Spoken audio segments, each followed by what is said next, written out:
श्रीराम समर्थ. श्रोते हो, आपण ऐकत आहात श्री गोंदवलेकर महाराज यांचे प्रवचन. देहबुद्धीचा त्याग करावा. मानाला कारण अभिमान होय. मी मोठा असे मनाने घेतले म्हणजे मानाची गरज लागते. हा अभिमानच भगवंताच्या आणि आपल्यामध्ये आड येतो.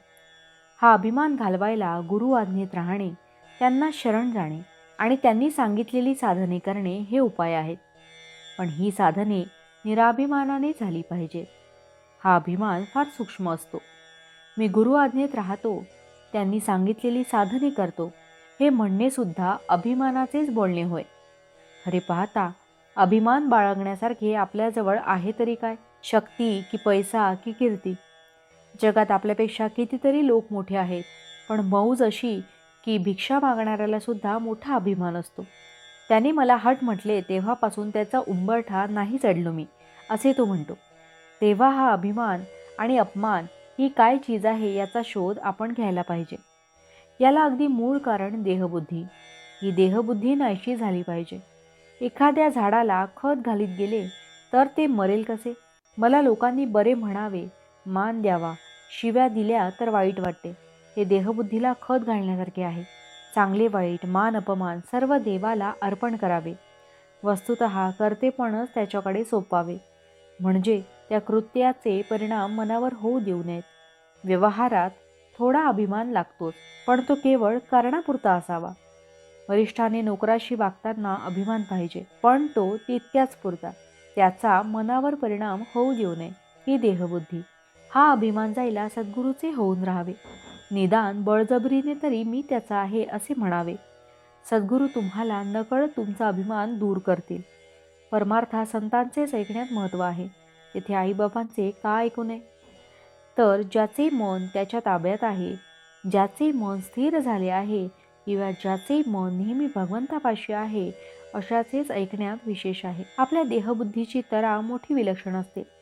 सगुणोपासना आपल्या सवयीच्या आड येते, म्हणून मनुष्य ती करत नाही. फारच सोपे म्हणून तो भगवंताचे नाम घेत नाही आणि फुकट काय जेवायला घालायचे म्हणून तो अन्नदान करीत नाही. असा मनुष्य फुकटच जायचा.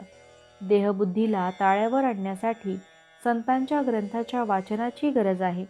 पहाट झाली की थोडा उजेड, थोडा अंधार असतो. त्याप्रमाणे सध्या आपली स्थिती आहे.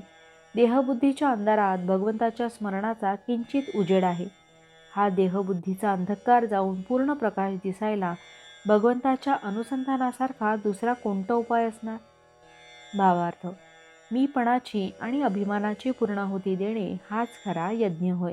जानकी जीवन स्मरण जय जय राम. महारुद्र हनुमान की जय. समर्थ रामदास स्वामी महाराज की जय.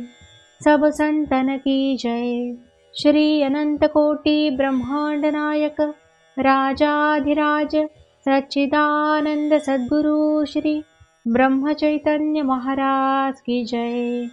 जय जय रघुवीर समर्थ. आता आपण 13 वेळा नामस्मरण करूया. श्रीराम जय राम जय जय राम. श्रीराम जय राम जय जय राम. श्रीराम जय राम जय जय राम. श्रीराम जय राम जय जय राम. श्रीराम जय राम जय जय राम. श्रीराम जय राम जय जय राम. श्रीराम जय राम जय जय राम. श्रीराम जय राम जय जय राम. श्रीराम जय राम जय जय राम. श्रीराम जय राम जय जय राम. श्रीराम जय राम जय जय राम. श्रीराम जय राम जय जय राम. श्रीराम जय राम जय जय राम. जय श्रीराम.